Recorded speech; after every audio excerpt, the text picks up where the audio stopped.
T20 world cup 2024 తర్వాత రాహుల్ ద్రావిడ్ స్థానంలో టీమిండియాకు కొత్త హెడ్ కోచ్ వస్తున్నాడని తెలుస్తుంది. ఇప్పటికే అనధికారికంగా గౌతమ్ గంభీర్ దాదాపుగా ఫిక్స్ అయిపోయాడు. నేడో రేపో ముంబైలో బీసీసీఐ హెడ్ క్వార్టర్స్కు వెళ్లి నామమాత్రపు ఇంటర్వ్యూ ఇచ్చి బాధ్యతలను స్వీకరించడమే తర్వాత. ఈ క్రమంలో ఎప్పుడైతే గౌతమ్ గంభీర్ అడుగు పెట్టబోతున్నాడో అసలు టీమిండియాలోనే మార్పులు చేయాలని డిమాండ్స్ చేశాడట. తన డిమాండ్స్ నెరవేర్చాలని గంభీర్ ముందే బీసీసీఐను కోరినట్టు తెలుస్తుంది.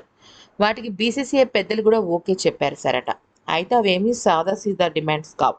టీమిండియాలో గతంలో ఎప్పుడూ లేని విధంగా పూర్తి స్థాయిలో నమూనా మార్పులకు గంభీర్ పట్టుబట్టాడు.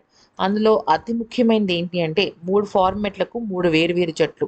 బీసీసీఐ ముందు గంభీర్ పెట్టిన డిమాండ్స్లో ఇదే చాలా ముఖ్యమైనది. ఇప్పటివరకు టీమిండియా ఎప్పుడూ వేరువేరు టీమ్స్తో వేరువేరు ఫార్మాట్స్ ఆడలేదు.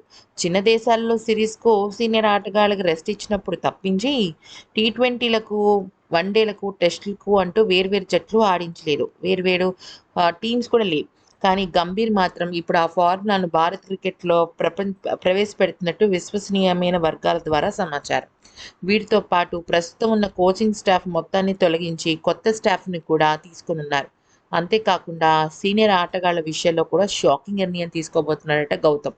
నిజానికి గతంలో గౌతమ్ గంభీర్కి విరాట్ కోహ్లీకి పడలేదని, ఆ తర్వాత రోహిత్కి పడలేదని ఇలా రకరకాల వార్తలైతే వచ్చాయి. మరి ఇప్పుడు గౌతమ్ గంభీర్ వాటిని మనసులో పెట్టుకుని కొత్తగా టీమిండియాకి ఏదన్నా వేరే విధంగా మార్పులు చేయబోతున్నాడన్న విషయం పైన క్లారిటీ లేదు.